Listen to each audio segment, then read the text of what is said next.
Bonjour à tous, bonjour à tous, merci d'être là à tout le monde. Voilà, dans cette nouvelle vidéo, j'ai décidé de parler de quelque chose en quelques minutes, de quelque chose que j'ai énormément étudié, qui ça m'arrivait aussi de pratiquer, c'est la religion.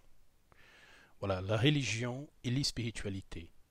Car beaucoup de personnes mélangent la spiritualité et la religion, alors que ce sont deux choses qui n'ont rien à voir.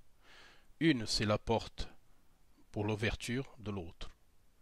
Les spiritualités, c'est une chose, la religion, c'est une autre. La religion, ce sont souvent des dogmes humains, alors que les spiritualités, c'est en soi, c'est à l'intérieur de vous. Et le temple, c'est votre corps, vous voyez. Euh, Après, on dit, est-ce que c'est important la religion? Oui, toute religion, c'est importante, et toute religion doit être respectée, quelle qu'elle soit. Même quand nous arrivons à un certain niveau d'évolution spirituelle, nous comprenons que la religion, c'est une porte d'ouverture à quelque chose. Elle ne va pas nous amener au bout de ce que nous sommes, mais elle nous ouvre des portes.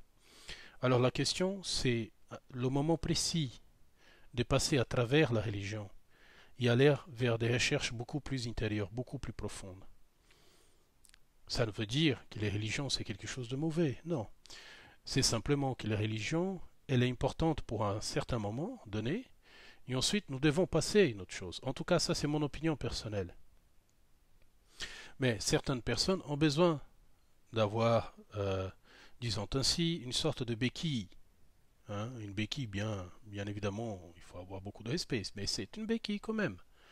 Parce que nous appuyons sur quelque chose pour continuer à marcher. Alors c'est pour ça que dans le monde, on va dire spirituel ou ésotérique, nous appelons ça plutôt une béquille. Parce que nous avons besoin de s'appuyer dessus pour continuer à marcher. Est-ce que c'est important? Oui, comme j'ai dit auparavant, tout au début, c'est important. Mais ce n'est pas la finalité. L'important de la religion, c'est qu'au début de votre vie, comme vous ne connaissez pas grand-chose, comme vous êtes encore revenu nouveau dans ce monde, vous devez euh, trouver des choses, lire des choses, apprendre des choses, pratiquer des choses que d'autres pratiquent. Mais il arrive un certain moment, par votre propre niveau, qui est beaucoup plus centré à l'intérieur de vous, qui vous dit des choses qui sont en contradiction avec ce qu'ils disent ou des choses qu'ils pratiquent au niveau de la religion. Et c'est là que nous prenons conscience que la religion, elle est importante au début de notre apprentissage terrestre. Mais ce n'est pas un aboutissement de ce que nous sommes en réalité. C'est vrai que la majorité des croyances sont basées sur surtout la religion monothéiste qui est la plus grande aujourd'hui sur Terre, c'est le catholicisme, après vient l'islam, et qui sont tous des racines judéo-chrétiennes, parce que même l'islam vient aussi du judaïsme. Mais ce n'est pas, on va dire, la fin des choses. Parce que quand nous pratiquons une religion monothéiste ou même une doctrine philosophique, ça peut arriver aussi. Un exemple, si vous pratiquez certaines personnes qui pratiquent l'espiritisme, vous voyez, du pays où je viens, l'espiritisme c'est quelque chose d'assez fort. Ils sont souvent des gens qui viennent du catholicisme, qui sont soit déçus par le catholicisme ou soit ont trouvé porte close sur des questions qu'ils posaient. Alors ils vont tous vers l'espiritisme. Mais même quand vous êtes, un exemple, sur des doctrines philosophiques, qui ce n'est pas le cas de l'espiritisme, parce qu'il n'y a pas dans le spiritisme et dans la théosophie certaines doctrines philosophiques et spirituelles. Ne sont pas des choses qui, pourront ainsi dire, qu'il y a de la vénération. Ça veut dire que les religions monothéistes, il y a une vénération, il y a des cultes, vous voyez. Et dans ces doctrines spiritualistes, pour simplifier les choses, la théosophie, le spiritisme, aux rosacruciens, aux franc-maçonneries, même s'ils sont tous différentes, bien évidemment, mais ces choses-là, ça reste quand même des dogmes et des a priori et des visions des choses. Un exemple, c'est comme dans le spiritisme, tout esprit, il y a le bon et le mauvais, où il y a l'esprit, un exemple, c'est lui qui va te mystifier, l'esprit obsesseur, ou des choses dans ce sens-là. Vous allez vers la théosophie aussi, il y a le Kamaloka, qui c'est le bas astral des Français, ou- ou le purgatoire des catholiques, bref. Toutes ces choses, ça reste toujours imbriqué dans des visions humaines.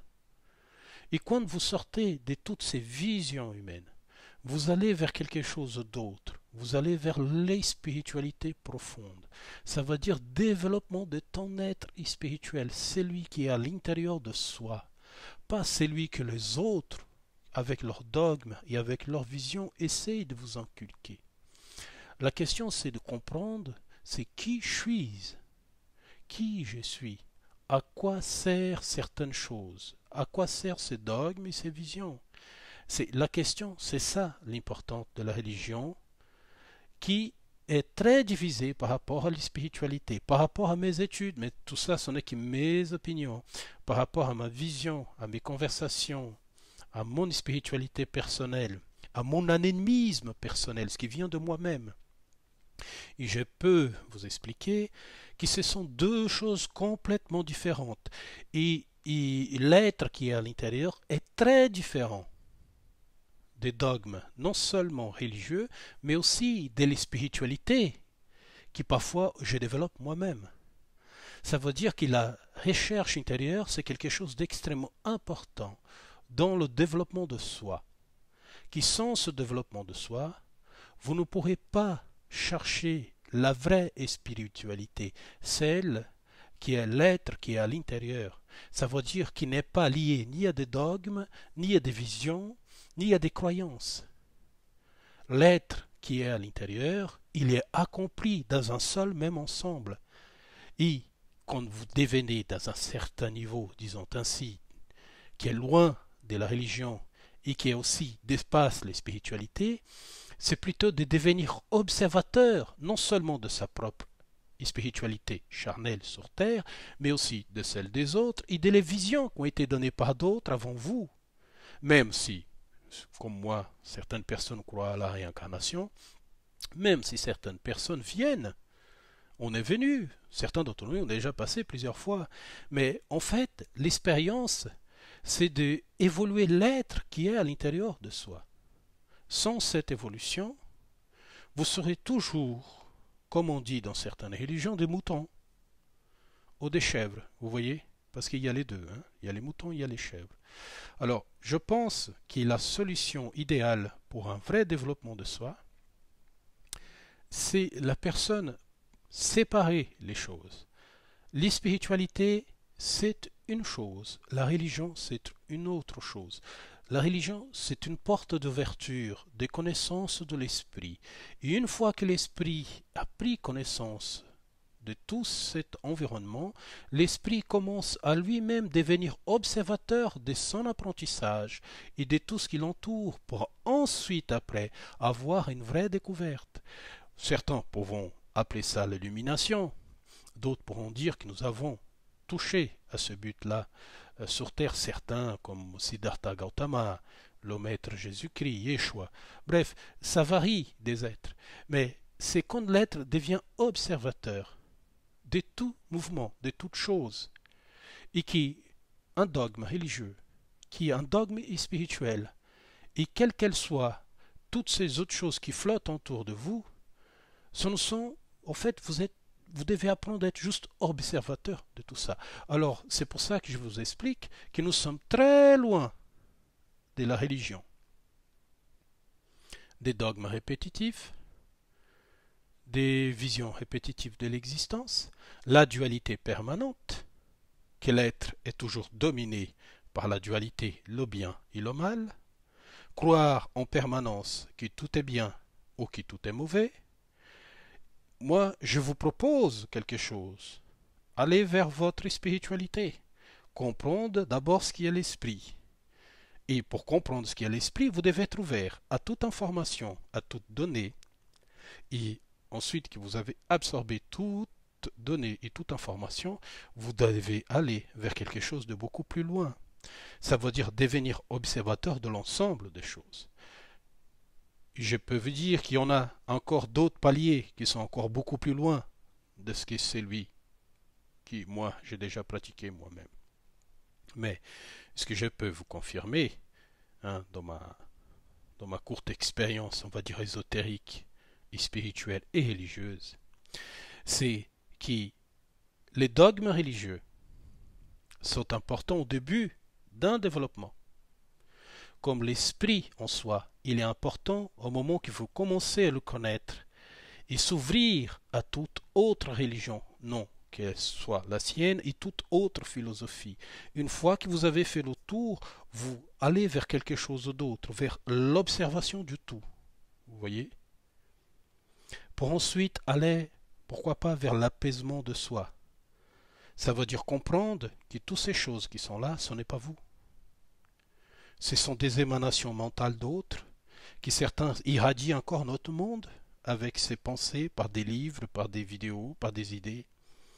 Ça veut dire que l'individualisation de l'être, c'est quelque chose d'extrêmement important, parce qu'il nous apporte une vraie évolution de ce que nous sommes dans notre réalité. C'est que nous sommes ni une religion, nous ne sommes pas un esprit non plus, nous sommes un esprit pendant un laps de temps pour pouvoir descendre et se développer dans les sphères d'évolution qui sont les planètes. Mais par la continuation de la suite, nous devenons l'étincelle divine, la flamme éternelle, les spectres de lumière, ou la lumière pure, vous voyez. Ça veut dire que les choses sont très vastes, qu'il n'y a pas une fin aboutie pour l'instant. Ça veut dire que nous sommes en apprentissage permanent.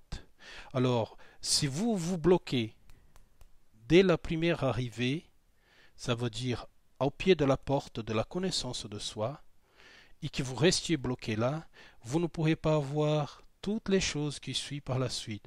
Vous ne pouvez pas comprendre que vous êtes connecté à l'univers, et il y a un univers, quand je parle de la planète que nous vivons aussi, et toutes les autres planètes et au cosmos dans son ensemble.